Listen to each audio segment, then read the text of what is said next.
Et merci Hicham parce que ça me fait une transition magnifique vers le troisième effet qui est pour moi indispensable. Mais ça, c'est vraiment très, très personnel. Il y a quelques années, je vous aurais dit, c'est l'hypnose.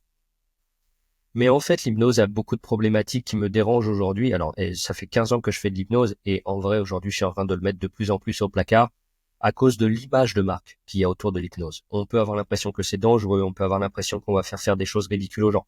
Ce n'est pas mon cas. En général, je fais des expériences qui sont bienveillantes, mais alors quand je choisis ce propos d'être éthique, il y a des choses qui sont beaucoup moins impressionnantes. Évidemment, je fais des choses qui sont moins impressionnantes pour le public et c'est plus des expériences individuelles, etc. Mais l'hypnose, je le mets de plus en plus au placard à cause de tout ce que ça peut créer comme idée reçue, de crainte, etc.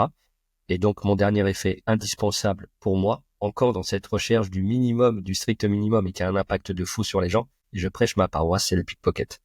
Et je suis devenu depuis quelques années, après ma formation en hypnose, j'ai commencé à me former de plus en plus sur le pickpocket, que je fais depuis des années et des années, mais je faisais des choses simples, juste voler la montre, et c'était bien.